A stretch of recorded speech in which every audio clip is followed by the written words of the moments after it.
Yo guys, ketemu lagi dan kita di sini masih di segmen Sekelebat Info, di mana nanti di sini kalian bisa dapetin info terbaru dan terpanas tentunya guys. Oke, hari ini pukul 16 waktu Indonesia Barat guys, di tanggal yang sama ya, meneruskan informasi tadi pagi di sesi kedua ini guys, pada tanggal 29 Januari 2023 guys. Oke, kita langsung aja ya untuk update bagaimana global crypto market cap pada sore hari ini.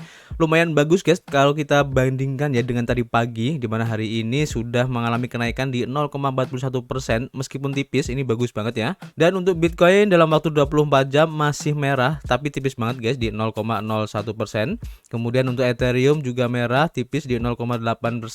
BNB juga tipis di 0,05% guys. Dan kalau kita lihat di sini rata-rata pergerakan untuk top 100 ini mengikuti pergerakan dari Bitcoin guys, dan pergerakannya tidak terlalu signifikan ya. Kalau kita lihat di sini rata-rata di 0 sampai 3% guys.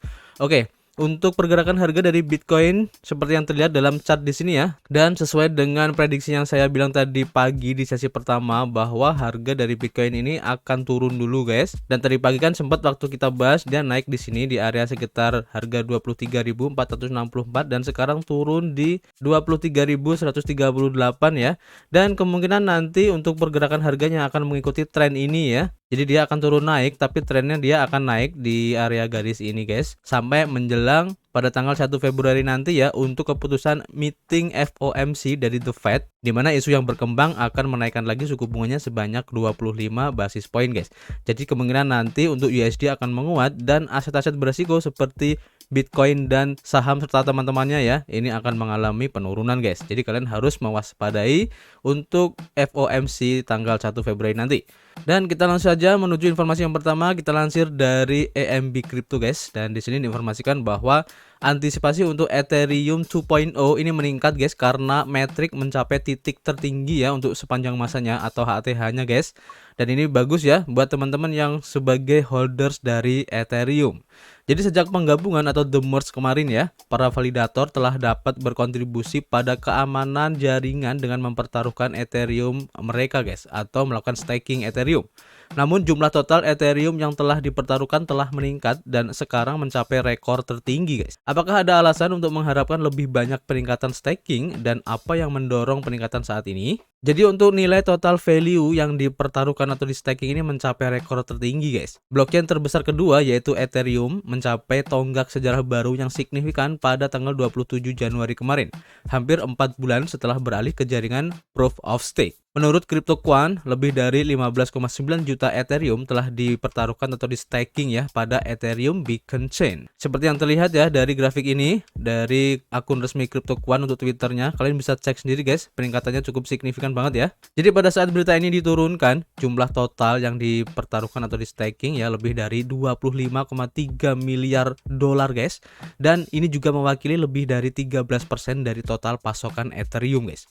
Ini terjadi sekitar 2 tahun setelah peluncuran kontrak staking Ethereum pada tahun 2020, ketika jaringan Proof of Stake diperkenalkan guys. Aturan masuk staking Ethereum dan deposan baru melihat aktivitas yang konstan. Pemeriksaan tambahan terhadap beberapa grafik lain seperti grafik total staking inflow mengungkapkan beberapa temuan yang menarik guys, dimana untuk arus masuk staking yang terdokumentasi meningkat di awal minggu, mencapai lebih dari 69.000 level paling signifikan sejak November 2022 guys. Januari memiliki arus masuk staking yang lebih tinggi daripada Desember tahun sebelumnya secara keseluruhan. Seperti yang terlihat ya dari grafik staking inflow total ini guys, kalian bisa cek sendiri ya. Meskipun tidak ada lonjakan, mengintip grafik deposan baru memberikan informasi lebih lanjut tentang staking Ethereum. Pada saat tulisan ini dibuat ya, 46 deposan baru telah terdaftar pada tanggal 27 Januari guys. Meskipun ini mungkin bukan jumlah yang besar, grafik tersebut menunjukkan aliran deposan baru yang stabil. Dengan mengingat hal ini, kita dapat bertanya-tanya ya, mengapa staking terus-menerus masuk ke dalam jaringan guys. Seperti yang terlihat ya dari grafik di sini ya, untuk depositors baru atau deposan baru ini cukup signifikan ya. Kemudian alasan yang mungkin untuk peningkatan stake ini guys, Jadi Ethereum diperdagangkan sekitar $1.590 ya per Ethereum pada saat artikel ini ditulis, dan sejak awal Januari nilai aset ini telah meningkat sebesar 33% seperti yang ditunjukkan oleh tingkat harga saat ini. Salah satu penyebab kenaikan staking mungkin karena lonjakan harga yang mirip dengan yang dialami Ethereum baru-baru ini. Hal ini dipasangkan dengan persepsi bahwa upgrade Shanghai yang akan memungkinkan penarikan Ethereum yang di staking sudah dekat, guys. Untuk memberikan insentif, pembayaran staking akan meningkat sebagai respon terhadap penarikan Ethereum yang signifikan ketika fitur penarikan diaktifkan. Imbalan staking untuk Ethereum akan berkurang karena semakin banyak mata uang kripto yang di staking. Hingga the merge selesai, validator Ethereum memiliki APY sekitar 5%, guys. Namun, APY paling tinggi untuk individu yang menjalankan node validator mereka. Staking Ethereum melalui bursa terpusat atau staking pool kemungkinan besar akan mengakibatkan berkurangnya pendapatan karena biaya validator yang akan dibayarkan. Satu-satunya waktu yang berbeda adalah ketika bursa terdesentralisasi menggunakan strategi promosi untuk meningkatkan reward APY di atas harga on-chain untuk menarik pangsa pasar staking, guys. Jadi intinya kalian bagi para pemegang ataupun holder Ethereum harus memperhatikan saat-saat untuk upgrade Shanghai nanti, guys, karena fitur untuk withdraw dari reward staking pada saat the merge kemarin ya, ini akan diaktifkan, guys, dan pasti ada kecenderungan dari para staker untuk menjual atau mencairkan reward tersebut, guys, dan tentu saja ini akan mengakibatkan harga Ethereum ini turun. Jadi kalian harus perhatikan ya. Kita lanjut informasi berikutnya, kita lansir dari Bitcoinis, dan di sini diinformasikan bahwa Majelis New York, guys, ini menerima rancangan undang-undang pembayaran kripto untuk instansi negara. Nah, ini menarik ya. Jadi Majelis Negara bagian New York telah menerima rancangan undang-undang yang akan melegalkan lembaga-lembaga negara bagian untuk menerima mata uang kripto sebagai alat pembayaran untuk denda, pajak, biaya, hukuman perdata, dan iuran terkait negara bagian lainnya. Rancangan undang-undang tersebut diperkenalkan pada hari Kamis selama sesi legislatif oleh Clyde Funnell, seorang advokat mata uang kripto terkemuka dan anggota Partai Demokrat. Clyde Funnell penjabat sebagai perwakilan dari distrik ke-33 di New York dan cukup populer, guys, karena mensponsori beberapa rancangan undang-undang yang ramah kripto di masa lalu, terutama rancangan undang-undang gugus tugas studi mata uang kripto dan blockchain. Rancangan undang-undang yang diusulkan akan mengizinkan lembaga negara menerima kripto sebagai pembayaran. Nah, ini menarik ya. Ditunjuk sebagai Assembly Bill A2532, undang-undang kripto yang baru diusulkan ini bertujuan untuk menetapkan mata uang kripto seperti Bitcoin, Ethereum, Litecoin, dan Bitcoin Cash sebagai alat pembayaran untuk semua lembaga negara bagian di kota New York. Untuk tujuan ini, rancangan undang-undang tersebut mengusulkan agar lembaga-lembaga ini diizinkan ya untuk membentuk kemitraan dengan entitas terkait yang akan memungkinkan penerimaan aset kripto untuk penyelesaian denda, hukuman perdata, sewa, tarif, pajak, biaya, ongkos, pendapatan, kewajiban keuangan, atau jumlah lain, termasuk denda, penilaian khusus, dan bunga yang terutang ya kepada lembaga negara, guys. Setelah diperkenalkan pada hari Kamis, rancangan undang-undang A2532 ini telah dirujuk ya ke Komite Majelis Negara bagian New York tentang operasi pemerintah untuk dipelajari lebih lanjut dan kemungkinan amandemen. Menurut proses legislatif, rancangan undang-undang tersebut masih harus disahkan ya oleh Majelis dan Senat New York, diikuti dengan persetujuan gubernur negara bagian sebelum dapat menjadi undang-undang, guys. Adopsi mata uang kripto di Amerika Serikat. Mengikuti pertumbuhan pasar mata uang kripto yang pesat ya dalam beberapa tahun terakhir, beberapa negara bagian di Amerika Serikat telah mengambil pendekatan yang berbeda ya dalam melibatkan diri dengan industri yang senilai $1 triliun ini, guys. Negara bagian seperti Nevada dan California telah merangkul pengguna aset digital dengan memberlakukan undang-undang ramah kripto yang mendorong adopsi mata uang kripto di berbagai tingkat bisnis. Di sisi lain, negara bagian seperti New York dan Hawaii lebih memilih untuk mengambil tindakan tegas melalui penerapan peraturan kripto yang ketat untuk melindungi warga negara dari resiko seperti volatilitas pasar, penipuan, dan sebagainya. Di tingkat federal, kerangka kerja regulasi untuk industri mata uang kripto masih dalam tahap pengerjaan menyusul perintah Presiden Amerika Serikat yaitu Joe Biden tahun lalu ya, agar pihak berwenang terkait mengkaji manfaat dan risiko yang terkait dengan mata uang kripto ini. Gedung Putih ataupun White House juga telah menerbitkan ya peta jalan untuk mengurangi risiko mata uang kripto karena pemerintah Biden meminta pihak berwenang yang tepat untuk meningkatkan upaya mereka dalam menyiapkan peraturan yang diperlukan untuk sektor kripto. Meskipun demikian, pasar kripto saat ini sedang dalam proses pemulihan yang mengesankan ya setelah kerugian pasar yang parah yang terjadi akhir tahun lalu guys. Menurut data dari CoinMarketCap, Bitcoin sebagai aset terbesar di pasar saat ini diperdagangkan pada harga $23.217 ya, naik 0,72% dalam 24 jam terakhir guys. Nah, ini menarik guys ya, setelah kemarin kalau tidak salah itu negara bagian Arizona juga akan segera menerima pembayaran berupa Bitcoin, dan sekarang New York juga sedang mengajukan rancangan undang-undangnya untuk penerimaan Bitcoin ini, dan akan semakin banyak nanti guys kemungkinan kedepannya baik dari negara-negara bagian Amerika ini ataupun mungkin pada suatu saat nanti Amerika juga akan menerima Bitcoin sebagai mata uangnya guys. Nah, ini akan menjadi salah satu adopsi kripto terbesar ya jika nanti memang Amerika akan menggunakan Bitcoin sebagai legal tendernya guys. Ini keren banget. Kita tunggu aja nanti seperti apa kelanjutannya. Dan kita lanjut untuk informasi berikutnya. Kita lansir dari you.today. Di sini diinformasikan bahwa volume perdagangan dari Shiba Inu guys melonjak 60% karena harga mendekati titik puncak. Nah, ini menarik ya. Jadi menurut data dari CoinMarketCap, volume perdagangan Shiba Inu telah melonjak hampir 70% dalam 24 jam terakhir karena harganya mendekati level kunci di $0,000012 guys. Volume perdagangan yang mengacu pada jumlah total yang ditransfer antara pembeli dan penjual dapat menunjukkan posisi investor meskipun tidak sering terjadi. Menurut data dari CoinMarketCap, 27,7 triliun token Shiba Inu atau senilai 332,4 juta dolar ya ditukar dalam 24 jam terakhir guys. Pada saat publikasi, token Shiba naik 3,84% sejak hari sebelumnya di $0,00001196 ya, dan harga sempat mencapai level tertinggi intraday di $0,00001213 sebelum sedikit melemah guys. Pada Agustus 2022 ya, kisaran harga di $0,000012 bertindak sebagai titik pemicu harga Shiba Inu,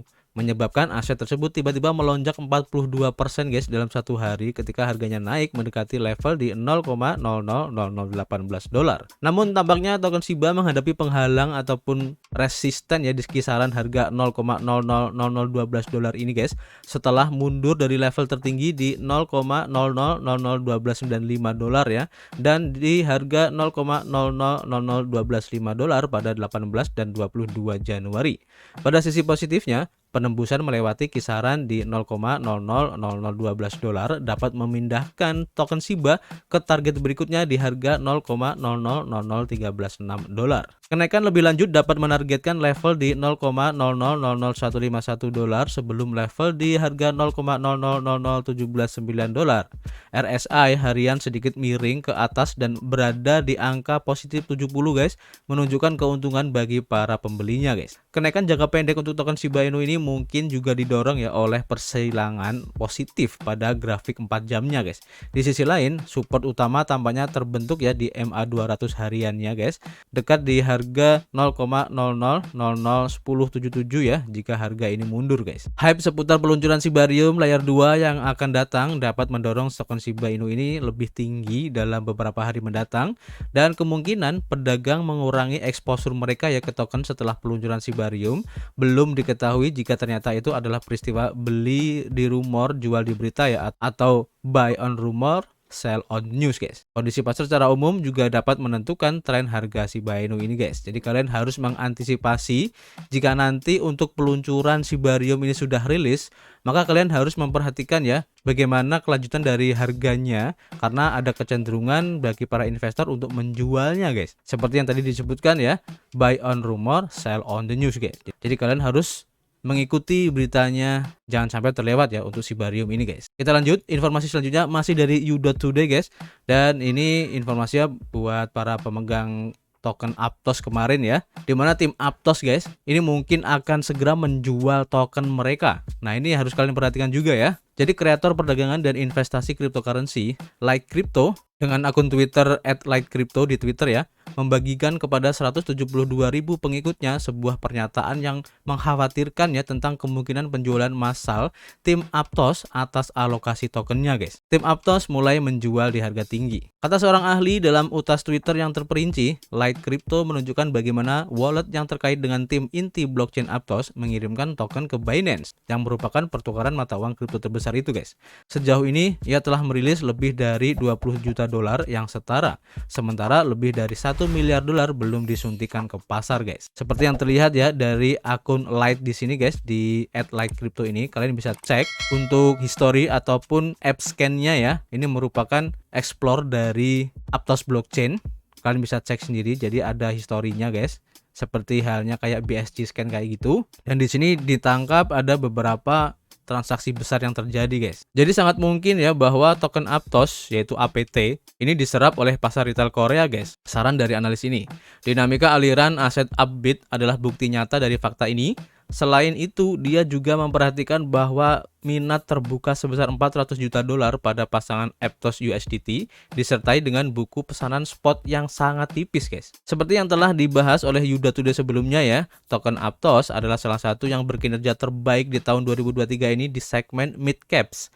Dalam 3 minggu terakhir, harganya melonjak hampir 500% guys dan mencetak rekor tertinggi baru sepanjang masa di lebih dari 18,36 dolar. Tanggal pembukaan resmi untuk investor awal dan kontributor utama akan dilakukan pada November 2023, namun pasokan Aptos tetap didominasi oleh para whales atau para paus guys. Proyek ini dikritik karena tokenomics yang teduh dan tidak seimbang sejak rilis mainnetnya. Blockchain generasi berikutnya atau penjudian PVP. Jordi Alexander sebagai CIO Selini Capital dan penasihat blockchain mengolok-olok optimisme pembeli Aptos dan narasi next gen layer 1 yang mengelilingi proyek tersebut guys. Sementara itu dia merekomendasikan investor retail untuk menghindari membuka posisi short ya pada pasangan Aptos USDT saat ini guys, karena VC atau venture capital ini dapat mengakali retail lagi. Diperkenalkan pada Februari 2022, token Aptos adalah salah satu spin-off dari inisiatif blockchain Meta. Saat itu Facebook ya, dan Diem berdasarkan bahasa pemrogramannya sendiri. Pendekatan eksentrik untuk penskalaan blockchain adalah kebaruan teknis intinya. Pada tahun 2022, blockchain ini berhasil mengumpulkan 350 juta dolar ya dalam 2 putaran yang menghasilkan kontribusi dari orang-orang seperti Andreessen Horowitz, Multicoin Capital, dan lainnya guys. Jadi intinya kalian harus hati-hati ya, karena Aptos ini sudah sangat tinggi banget guys. Kalau kalian lihat dari pergerakan harganya seperti yang terlihat dalam grafik di sini ya, ini kenaikannya sudah sangat tinggi banget, bahkan sudah sempat mencapai ATH-nya ya. Jadi pasti ada kemungkinan untuk taking profit dari para whales juga ya, karena mereka juga ingin mendapatkan keuntungan juga. Dan saran saya ya, sebaiknya sebelum terjadinya dump kalian harus keluar dulu, kalian jual dulu guys untuk token Aptos kalian dan tunggu lagi ya saat koreksi nanti baru kalian masuk lagi ke Aptos guys. Oke, jadi bagaimana pendapat kalian guys? Apakah masih merasa bullish dengan token Aptos ini? Kalian bisa tulis di kolom komentar, nanti kita bisa ngobrol banyak di dalamnya, dan tentu saja kita akan ketemu lagi di informasi berikutnya. Peace.